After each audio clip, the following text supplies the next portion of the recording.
LSU at Texas A&M, Mizzou at Alabama, Texas at Vandy. A sneaky, strong slate of SEC games this week. Time to get the squad together. You're talking ball with the SEC squad. From Alabama to Tennessee, from Georgia to Oklahoma, from Auburn to Texas, it's the local experts of the Locked On Podcast Network bringing you scoops, breakdowns, and the most comprehensive preview of the upcoming SEC weekend. It's the SEC squad, and we have a seat for you. Hurt feelings and thin skin are prohibited. Squad up. You're part of the SEC squad. Hey, what's up, everybody? Welcome into the SEC squad. Sit back, grab your favorite beverage, and join us as we get you ready for another wild week across the SEC. And welcoming in our panel of experts this week, we've got Stephen Willis, host of Locked On Ole Miss, John Miller, host of Locked On Mizzou, Corey Burton, right, from Locked On Vandy. You guys don't have your names up, so I'm going to do this off of memory. Clint Chamblin, Locked On Bulldogs, Georgia, and Jonathan Davis, Locked On Longhorns, Texas, and then John Neighbors, Locked On Razorbacks. Guys, welcome in. Let's do as we always do, and let's get this thing started with just make a prediction about your team this week. Stephen Willis, we'll start with you and the Ole Miss Rebels. For some reason, this Lane Kiffin offense has struggled the last couple of weeks. I think this is the week that it breaks out against a really good Brent Venables defense. I think they'll score too much for Oklahoma to keep up. John Miller, a prediction for Mizzou. You're going to be feeling pretty good about your squad going to a 2-loss Alabama, right? Well, I feel a lot better after a win, certainly. An incredible comeback by Brady Cook and the Tigers last week. My prediction is basically this. The Tigers don't even necessarily have to win this week, but they have to be competitive if they're going to be a part of the college football conversation, the playoff conversation moving forward, because if they get blown out again, I think it's all over, even if they win out and go 10-2. John, if you need to leave this show to go to the hospital and come back for the last segment, feel free if you got to do that. All right, we'll all feel good about you. Only if I get a pain shot, whatever the good stuff Brady Cook got, then I'm back. We'll get you some pills. Corey Burton of Locked On Vandy. Man, congratulations. Welcome to the top 25 for the first time in a decade. Yeah, it feels great, man. That's, obviously the story of the week as we welcome the Longhorns.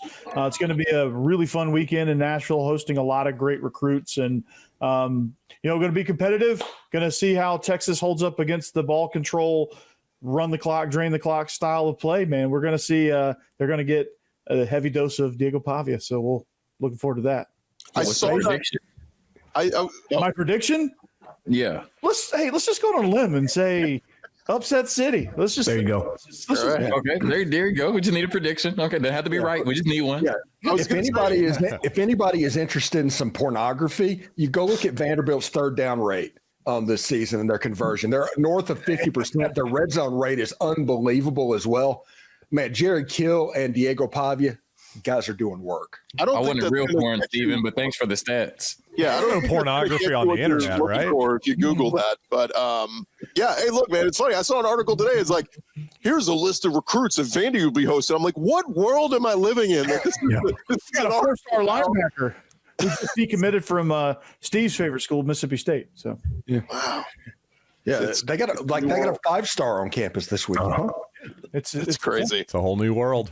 Man, Jared Curtis, man, he just decommitted from Georgia. I don't know what that means, but all right, pipe down on the Vandy recruiting. All right, we'll get to that later. Never thought that would be uttered. Clint Chamblin, Locked On Bulldogs. You guys get a bye after a nice win where you had to beat Texas and the refs.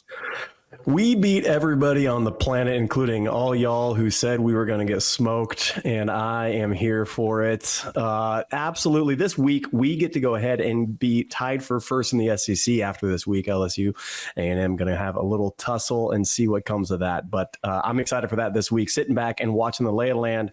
Everything's going to come back to normalize where Georgia's on top, right where they should be.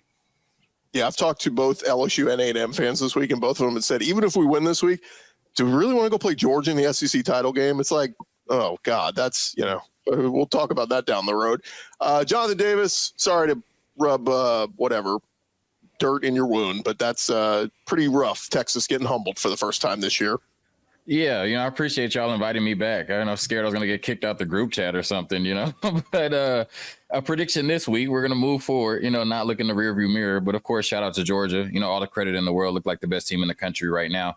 My prediction for the Vanderbilt game is that Texas will get their best ranked win of the season, right? Michigan looks kind of blah. Oklahoma looks kind of blah. Texas is going to go to Nashville, beat Vandy, which I think currently is better than Oklahoma and Michigan, which is crazy to say. I think Vanderbilt is the only SEC team with a winning record against Texas. All time, 8-1. Wow. Yep. Yeah. I mean, all these things we're saying would have been crazy a month ago, but this is our new reality. This is where we live. John Neighbors, man, y'all had everything going for you. Fayetteville was rocking. That stadium was packed. Hosting LSU, prime upset special, and didn't go your way. Yeah, I enjoyed the tailgating. I mean, that was fun. They had a drone show, too, that had Darren McFadden holding We Got That Wood, so that was fun. But that was about it. Yeah, pretty much the highlights there. But I'm just glad that, of all of us here, me and Clint can relate to each other, being the only people in here that has a top 5 victory. So come on now. There it is. Kudos to us. I'm taking all the wins I can get.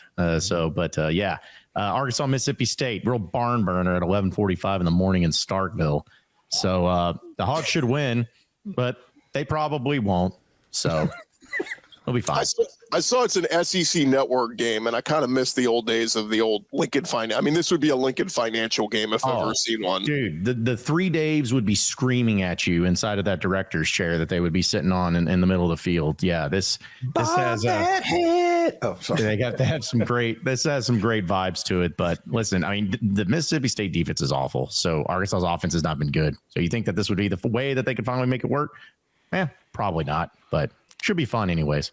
We're going to get into the matchups this week, guys, but I kind of want to just go quick round table around the table here and give me like, who are your 2 worst teams in the SEC right now? Because this thing's changing by the week.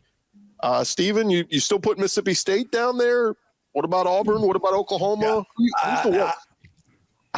I think it's a bottom 3. I think right now it's Oklahoma, Auburn, and Mississippi State. Until Mississippi State actually wins the game, they kind of live down there because I think they're 1-6 at the moment. Now they could get Arkansas, as John Neighbors said. I mean, Van Buren is playing really good quarterback, and Lebian is going to get somebody likely this year. Who that's going to be, I don't know. But as of right now, you can't justify moving Mississippi State up over the other 2. Honestly, no, not right now. Put Kentucky in that mix too, by the way. Mississippi State, it feels a lot like Vanderbilt last year, where you could see some things starting to pop. It's going to take a few guys. I think they got good things going on. I think that quarterback is the real deal once he gets some more seasoning underneath them. But yeah, it's Auburn and it's Oklahoma, which Oklahoma got the bad draw of the schedule. I get it, but they just look outclassed in every single phase. They are not ready. They have not been recruiting up to the level. Venables ain't it. Like that, it's just going to go real bad for them in a hurry. Yeah, I think when you look at it, at least you can say Mississippi State, even though, record what it is, we knew they're going to be bad coming into this year. It feels like they're on an upward trajectory, right? You have a quarterback for the next 3 years, Jeff Lebby. It feels like things are going to look a little bit better in Mississippi State. Oklahoma and Auburn are spiraling, right? So if we're talking about the bottom 2 in the SEC, it has to be Auburn and Oklahoma, because those 2 teams have nothing to look forward to. I mean, there's no light at the end of the tunnel. I don't see when they're going to get better or what will make them better. At least we can expect that Mississippi State each week, and they're playing, semi-decent football. I mean, they put up 31 points on Georgia, right? So, I mean, there's promising things happening in Starkville. Auburn and Oklahoma, just absolutely disgusting, those 2 programs. Jonathan, you hit the nail on the head with Mississippi State, man. They have an identity on offense, which that's part of when you're establishing a culture. That's part they have of one on defense too. And they have one on defense too. So they're a team that knows what they want to do. They just can't do it yet because they don't have the pieces. And they could just as easily go in the portal and somehow find a couple of pieces, and they could be, up in the middle of the pack, upsetting people next year. But Oklahoma and Auburn seem to be dead end type situations. Like Hugh Freeze, I don't know I don't even know what to say about Hugh Freeze. It's just awful. And then Oklahoma, oh God, it's pitiful. And those two teams. I think Oklahoma was eval problems on the offensive line and injuries doing it. Hugh Freeze and the Brian Harsin statistic that now they're starting to do, and that's the new Jimbo and Kevin someone thing. I need that more than air each week. And Mississippi State, they're kind of the Kenny McCormick of the SEC, though. That's their problem. They're on the wrong side of the tracks. They're doing stuff like that. They don't have the money for the NIL. And so you need pieces to come in. There's no Jerry Kill coming to save them. So I think that they have to worry that Van Buren is actually going to be targeted in the offseason because he just put out film and everybody is going to know what he's doing. You tell me that Mike Norvell in Florida State isn't all over that right now. I'm just – will he still be there? I mean, they're about to be 1-7, so I don't know if he can make any promises to anybody right now. You beat them for the first time in school history and didn't even rush the field because they're that bad. Shout out former Texas quarterback Malik Murphy. Thanks for the plug. Thanks for the alley-oop. The salt in the wound I've heard from Florida State fans is in this age of NIL is that the worst part is Florida State's losing. They go to commercial. And then DJU was in commercials promoting products, and he sucks. And it's like, oh, God, we paid for this guy, and he's selling us the product. And it's twofold, just getting your butt kicked every week. So selling his product and selling his team, basically. Yeah, no doubt. Hey, shout out Bo Nix. He got the Bojangles before he left Auburn and went off to Oregon. How'd that work out? ACC squad, man. Hey, listen, I'm just glad that none of y'all said Arkansas for the first time ever as being the bottom team. Hey, y'all are that was nice. decent. Stop the count. Stop the count. The Sooners have been outscored by 111 points this season. Enough said. I think they might be the dregs right now. Maybe not in the whole season, but right now, after the last couple of weeks, they look horrible. That's a shame. You do all of their offensive stats, every one of them are in the hundreds. The saving grace for Jonathan, Texas, y'all, we did a welcome to the SEC for Texas and losing to Georgia, but it's really welcome to the SEC Oklahoma. It ain't getting any easier for you guys, and this thing's going to keep spiraling. All right, we're going to get into the matchups happening this weekend. Coming up next right here on Locked On SEC Squad. More with the squad here in just a second, but I want to remind all you college and NFL fans out there, you can start the season with a big return on FanDuel. They are America's #1 sports book. When you get a hunch in the middle of the game, you can check out the latest stats for your live play-by-play and so much more on the same page where you place your bets. And you can get started with $200 in bonus bets guaranteed when you place your first $5 bet. That's over at FanDuel.com. Oklahoma at Ole Miss. That line is up there right now at FanDuel. They got Ole Miss -21. Arkansas is -7 at Mississippi State. Mizzou at Bama. Mizzou catching 13.5. If you'd like them to cover that big number on the road at Bama, who's lost 2 of their last 3. All those lines up there for you at FanDuel. Again, the website is FanDuel.com. Check them out. Get started. Get signed up. And then you can download the app and check out all the great things on the app, including that $200 in bonus bets guaranteed when you place your first $5 bet. It's only at FanDuel, America's #1 sportsbook. Right along here, our Locked On SEC Squad edition, welcoming in our panelists of hosts. And guys, let's get into this as we got some big games happening this weekend. I want to start with the biggest one, the one that has become the SEC game of the week. It is LSU, #8 LSU at #14 Texas A&M. Remember, we did this show after week 1 and we're going, Mike Elko and A&M, you couldn't even beat Notre Dame at home. And LSU, Brian Kelly, all you do is lose in the opener. You lose to a bad USC, And now here we are. Both teams have just run the table. They're both the only undefeated teams in conference play. Whoever wants to jump in here, LSU, A&M, how are we feeling? Well, I feel like I should jump in first because these are the only 2 teams that have beaten the mighty Arkansas Razorbacks this year. So I'm just going to throw it out there. But here's the thing is like, I'm like with what LSU did with Arkansas last weekend, like they were very impressive in a lot of ways. And I think they got doubted in a lot of ways too. In Texas A&M, kind of the same way when I saw them up front and just seeing how really physical they were up front defensively and everything. I have a feeling that this is going to be an extremely low scoring game. I have a feeling that it's like bet the under. I think FanDuel has like a 53.5, something like that. Bet the under. It's going to be the old slobber knocker or whatever they like to call it. But I expect this one to get something like 13-10 type vibes. I'm feeling that type of thing. I think That's not a bad prediction at all, because I tend to agree, especially with A&M up front. LSU's biggest thing, they could score. Their defense has been shaky outside of Death Valley. But it's really wild to me, because this game, we might look back at this. It might be a very, very good game, very entertaining. We might be thinking, okay, here's SEC champion caliber guys. These two teams might have 2 or 3 losses by the time that the season comes in. And A&M and Texas at the end of the year, LSU and Bama, like that gets squirrely in a hurry. And you tell me Bama can't sneak up on somebody and do something with that. So it's really wild. This game is going to be, I think, in the moment, we're going to get very excited. It's going to be entertaining. We're going to see some guys show out, NFL worthy guys. But I would just caution everybody on the putting forward the future casting on the SEC title, because it is just a absolute cluster. Who the heck is going to be in that by the end of the year with the schedule up ahead? Nice. Yeah, It's going to be a crazy matchup. I think that, when you look at it, LSU has a really good chance, or excuse me, A&M has a really good chance, especially defensively, to win this game in the trenches with that defensive line. Just the way that defense is playing, period. They're going to have the advantage being at home in Kyle Field. I think that's going to be really important in this game. And when you look at the rest of their schedule, if they're able to beat LSU, I think it's South Carolina, somebody else, I can't remember, easy game, and then it's Texas, right? So I would really love that cinema at the end of the season if Texas and Texas A&M are fighting for a spot in the SEC championship. So I hate rooting for the Aggies, but I'm certainly rooting for that. And I think they get the win against LSU and set up a huge matchup, I think, the day after Thanksgiving against Texas in a Lone Star Showdown with possibly everything on the line. By the way, in South Carolina, they lose in that game. I'm calling it out. I think they play Auburn too, right? But South Carolina and Auburn. Texas A&M should win those games, but you can't say should in the SEC. I guess I learned that last weekend. The only thing I'll add here real quick is LSU, you talk about maybe low scoring. They are the number 2 passing attack in the SEC. And by the way, you talk about A&M up front, they are protecting Nussmeier. He's one of the least sacked quarterbacks in the country. He's been sacked twice all year, and it was when they played South Carolina.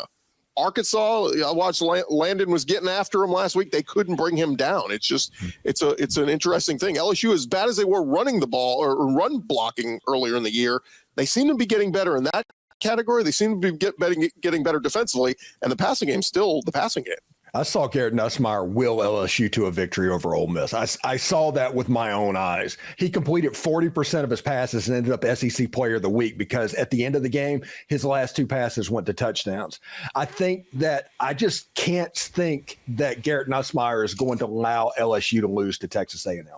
I just can't. A&M's good. I just don't see how Nussmeier just allows that to happen, because he is going to compete his butt off. Especially if he gets in a rhythm too. I mean, he can really he can dial it up, and they can score in bunches if they get in that rhythm. But for Texas A&M up front on that defensive line, it's going to come down to they have to get pressure. Not if they can. They have to get pressure. Yeah. They have to get Nussmeier off his spot. They have to hit him. They have to knock him down, and they have to force LSU to snap the ball over and over and over and over again.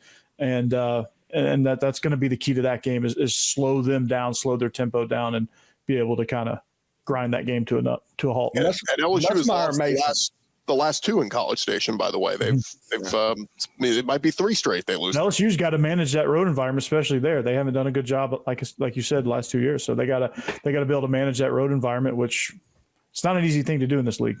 If you told me that Garrett Nussmeier was the quarterback from this class that became good in the NFL, I bought it. Because he made some NFL level throws. Hasn't this changed? I mean, 20 years ago, LSU couldn't throw it for 80 yards a game, and now we're talking about 2 Heisman winners in Joe Burrow and Jaden Daniels. And if Nussmeier wins this one, his name is going to be in the running for Heisman as the season goes along. So we'll see for the Heisman. Even I don't. No, I think Cam Moore's got that. But I know this isn't the ACC squad. You know what I'm saying? But LSU will go. I vote for Travis Hunter, for the record. LSU will go as far as Garrett Nussmeier will take them. Yep. Yeah. By the way, you talk about that rocking environment at Kyle Field.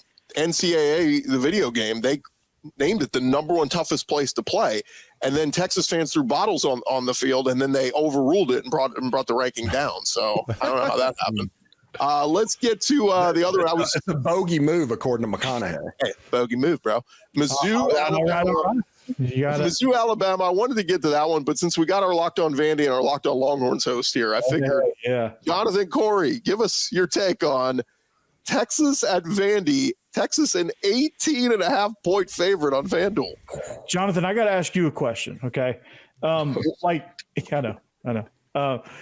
The quarterback situation there, like, does he really believe in Ewers, or like, do you feel like there's an underlying thing with he wants to really get Arch Manning in there? Because I think that uncertainty could, rear its ugly head.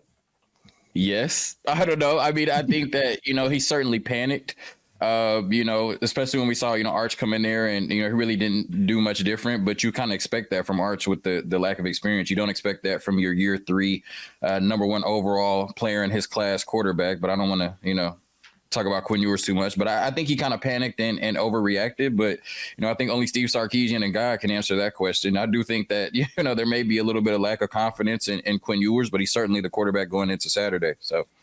Yeah, it's really wild. We had something like this happen at Georgia with Fields. Kirby Smart gave a couple packages to put him in there because he had to, because his number 1 recruit, all the pressure in the world, and it screwed with the whole system. Fields winds up obviously famously transferring out, but those packages try to get him in there to try to force it. I think that might be the case with Arch. He just feels compelled that he has to get him on the field, which is wild to me because it screwed up Ewers in a big way, and it made a whole bunch of people talk. That leaked 24/7 meme about him having to take some time. That was just crazy to me. I couldn't believe these things pop up, and it can derail people. We're talking about 18, 19, 20-year-old kids. Like, it derails them in a bad way. He said he did it to calm Quinn Ewers down, but we all know if Arch Manning gets in there in those 2 drives and scores 14 points, Quinn Ewers is not getting back in that game. So you didn't do it to calm Quinn Ewers down. You panicked. For the first time this season, Texas got punched in the mouth. And that was Steve Sarkisian's reaction. And when Arch got in there and fumbled too, he was like, well, I'm damned whoever I put in there. So I might as well put Quinn back in there and then try to get him ready for the rest of the season. But when you talk about this Vanderbilt and Texas matchup, I think it's very interesting. The spread is interesting. Texas got punched in the mouth against Georgia. How do they come back and respond? How does Quinn Ewers look after having his worst game in almost 2 years? The offensive line, right? That just got, manhandled by Georgia. You talk about, I think it was 10 tackles for loss, 7 sacks, 4 turnovers. Just the offense did not look great at all. So how do you respond against this Vandy team? And then, you look at Diego Pavia, who's just a baller, right? He talked about how his favorite player is Johnny Manziel. And I hate to make the lazy comparison, but you're watching him and he's just a playmaker. He makes those type of plays, right? And he seems like he just wills everybody on this team. Because when you look at Vandy, there's not a bunch of players that scare you, but they just play out of their minds, right? Especially in the big games. And I feel like we're going to see that again on Saturday. So a crazy question that I wouldn't have thought coming into the season is who can win the quarterback matchup between Quinn Ewers and Diego Pavia? I think Texas really needs to come in this game, run the ball, set the tone, and keep Diego off the field. And Diego needs to keep Ewers off the field. So it's like that's the thing. It's going to be the who can control the ball the longest. That's Vandy's identity is we're going to be the most efficient team, and frustratingly for the other team, we're going to be the most efficient team on the field, and we're going to force you to play at our tempo. And that's what they did against Bama. That's what they did against Kentucky. And they tried to against Missouri at times. Missouri broke through with some explosive plays and ended up winning that game. But like that's their recipe. Hey, and Arch did have one of the most explosive plays in the game last week, a 21-yard He did have a 21-yard run, He said he wanted a spark. That was a spark, but didn't do much of anything else there. Quick show of hands. Raise your hand if you're taking the Longhorns to win at Vandy. To win or cover? To win. To win. To win. Okay, so we got just about everybody. Corey and Neighbors taking Vandy in the upset. Now raise your hand if you think Texas covers 18.5. Nobody? It's an insane line. Like, what are they thinking? Like, trying to get some action on Vanderbilt. You think you're going to win like 30-7 at Vanderbilt? Maybe they will. Maybe the Longhorns show up and they prove they're still one of the best teams in the country. Sure, but why are they questioning Vandy? Clark Lee's been awesome in defensive game planning so far. So it's crazy to think the fact that the winner of the SEC is likely to have 2 losses this year. Yeah. Is anyone on upset alert this week? Which of the matchups is sneaky good? We'll talk about that next here on the SEC Squad. Back to the squad in just a second, but want to remind you guys about our friends over at Prize Picks. Prize Picks is the best place to get real money sports action. With over 10 million members and billions of dollars in awarded winnings, Prize Picks has made daily fantasy sports accessible to all. You just pick more than or less than on at least 2 players for a shot to win up to 100 times your cash. Run your game all season long over at Prize Picks, and you can now win up to 100 times your money on Prize Picks with as little as 4 correct picks. Prize Picks, the best way to get action on sports in over 30 states, including California, Florida, Georgia, and Texas. Prize Picks is the only real money daily fantasy platform with an injury insurance policy, so your lineups stay in play even if one of your players gets injured. If your player leaves in the first half and doesn't come back, Prize Picks keeps your lineup live. Go sign up today and get $50 instantly when you play $5. You don't even need to win to receive the $50 bonus. It's guaranteed. Prize Picks also offers weekly promotions that can lead to big payouts like Taco Tuesday. Each Tuesday, Prize Picks discounts select player projections up to 25% to provide even more value for your lineups. It's great and easy to do. Go download the app today. Use our code LOCKEDONCollege. Get $50 instantly after you play your first $5 lineup. Again, Locked On College is the code. Get $50 instantly after you play your first $5 lineup. And it is Prize Picks. Download the app today. Prize Picks. Go run your game. All right, guys, final segment here. Let's dive into some of the matchups happening this weekend and see who, if anybody, is on upset alert. Let's start with 2:30 Central on ABC. It is Mizzou at Alabama, and John Miller being host of Locked On Mizzou. What's Mizzou got to do here, man? I couldn't believe the spread is about a 2-touchdown underdog. Come on. Yeah, I was initially surprised as well. I think all season I've been kind of thinking, maybe 8, 9, 10, something like that. I think that probably reflects the fact that Brady Cook had a pretty serious ankle injury to the point where he was in the hospital, took a shot. Hey, great legend for homecoming going forward for Mizzou fans for years. You have to wonder this week about how he's going to look against this Alabama team. I've got to think if Missouri, which has had a bit of an up and down defense so far. I thought it was obviously a really good sign last week against Auburn. They really only gave up 1 offensive touchdown. Missouri's got to keep this a low scoring game. If it's going to be, a game in the upper 20s, 30s, I just don't think they have a chance to keep up with Alabama right now. Yeah, I think Jalen Milroe's been making a ton of mistakes, right? Missing throws all over the field. I mean, just throwing crazy interceptions, even some fumbles in there. The question is, can the Missouri defense force him into that, though? I think Alabama still wins, but, Jalen Milroe, it seems like week by week he's making crazier mistakes, and if he continues to do that, then Missouri certainly has a chance. I don't know how many injury questions are on this roster on both sides for the teams. It's crazy to me. There rumors Milroe is off because he's injured. He's been dealing with something. Defensive backfield for Alabama has a couple guys down. A couple guys have to step in. This whole tucking shirts in motif and carrying around the details. Alabama. It's crazy that we're here. And so with so much, oh my gosh, I can't believe they did that. What morons. With so much uncertainty, I would take the huge amount of points. I would actually take Mizzou on the points on this and put them on upset alert, because there are so many questions going around, and I like a close game on this. I think if Mizzou is smart and they do try to just do that screen game with Luther and they try to run well, I think they can keep it close. Yeah, Bama's lost Keon Sabb is, is going to be out for a couple of weeks. He was one of their better defenders there in the secondary, and that's Theo Weiss. You got to deal with multiple receivers there for Mizzou. Yeah, and Alabama is an explosive player bust offensively. If you can just keep Ryan Williams out of the end zone, there's nothing that Alabama can do to hurt you. That's very true. The problem Especially if they're going to target him 20 is they've times. given up quite a few Lord. explosive plays in the passing game, so that's the part that worries me there. But there's no doubt that you're correct. The Crimson Tide have been real prone to 3-and-outs, that kind of thing this year. I was just going to say, John Neighbors, are you disappointed this is the first year you guys don't get Bama and Bama's vulnerable? Arkansas might have gotten them this year. No, that's the way it goes. It's like literally the last time Arkansas beat Bama, it was the Bush administration, and you had Mitch Mustain versus John Parker Wilson, and in a quarterback match of Houston Nutt versus Mike Shula. So it's great how that. Thank you, Gordy. I appreciate that. That's really great. I love that stat. If I didn't remember the game, I would ask you which Bush administration, because it could have been HW. Ole Miss doesn't get Alabama or Auburn. How's that fair? Yeah. And Arkansas didn't get Alabama or Georgia. And that was supposed to be a good thing. But Texas didn't get Alabama, LSU, Tennessee, Missouri. They got all the bottom dwellers, and thought they were going to run through the conference. But After that ref debacle, clearly somebody wants to see Texas do well this year.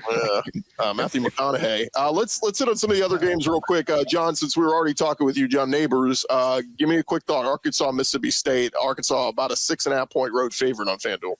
Listen, this is the time where the Arkansas offense, like it's crazy. They're 4th in total offense in the SEC, but they are 11th in scoring offense. They are dead last in red zone offense in the SEC. They do the production, but they can't put it in. And it kind of reminds me in baseball where it's like you get runners in scoring position, but you can't bring them home.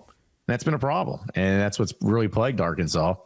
But when you're going up against Mississippi State, I think that they've improved as the year has gone on, but their defense is still dead last in every major statistical category. So Bobby Petrino and Taylor Green, if y'all can't do it this game, you ain't going to do it again. Like this is the time where your offense has to gain that confidence.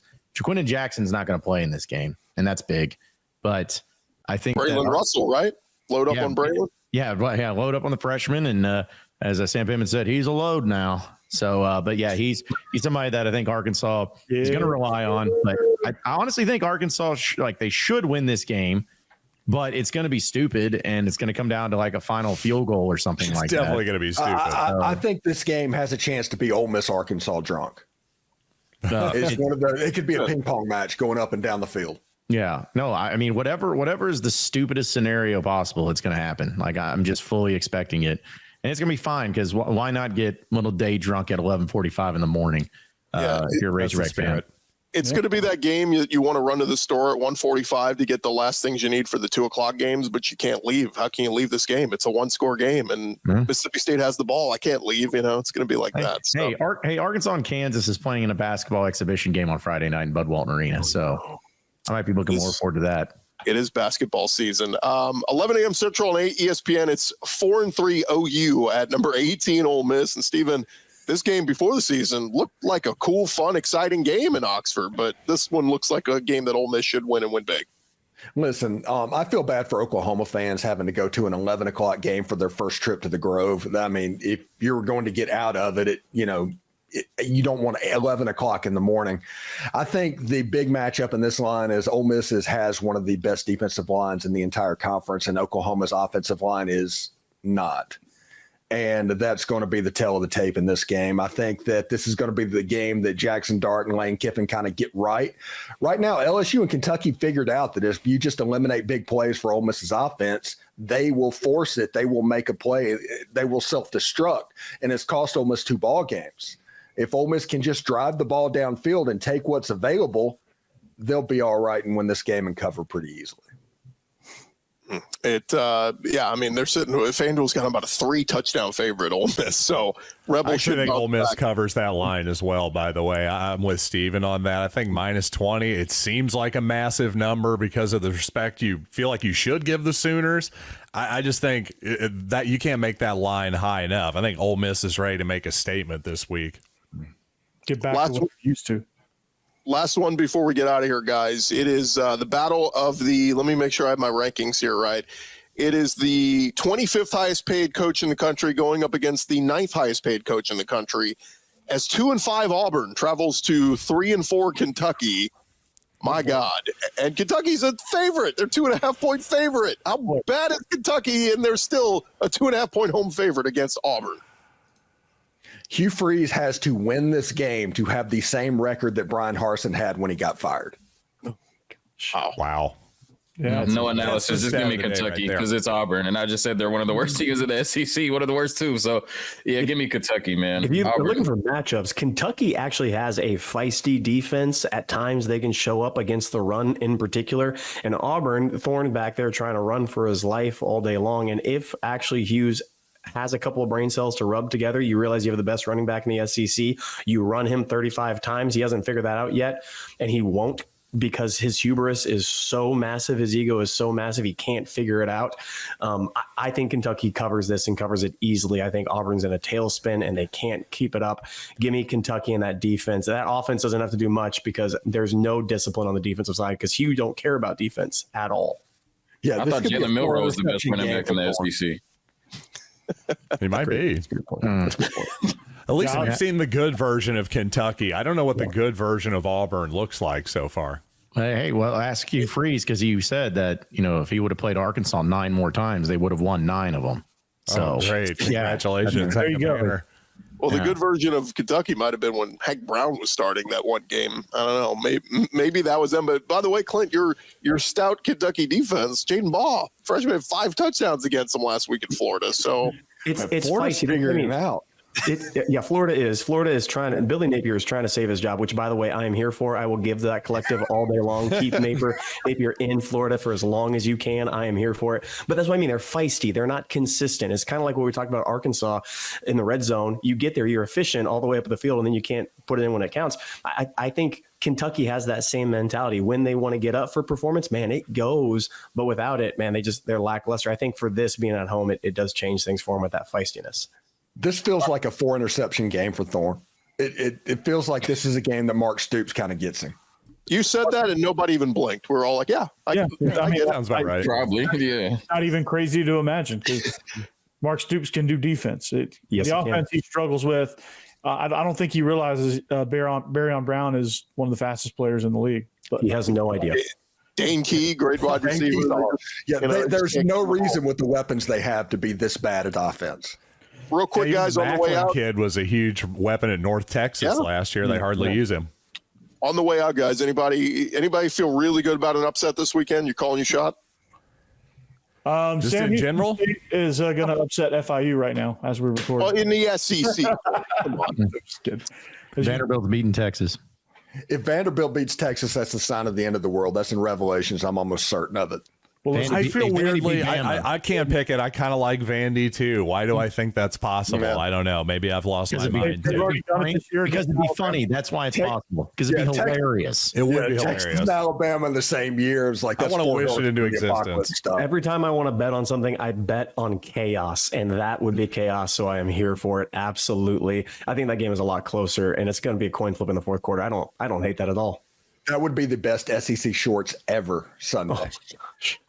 Sorry, Jonathan. We all stand. Don't let Georgia fool y'all now. Don't let Georgia fool y'all, man. It's still Texas, man. It's still okay. That's the thing. Is Texas might look bad against Georgia, but that's Georgia. I think Texas is still pretty. Let's give Georgia some credit here now. You know what I'm saying? Let's hold on a second, because I remember power rankings having Georgia down near 5th or 6th on the list sometime soon. Hey, that's called wish casting, Clint.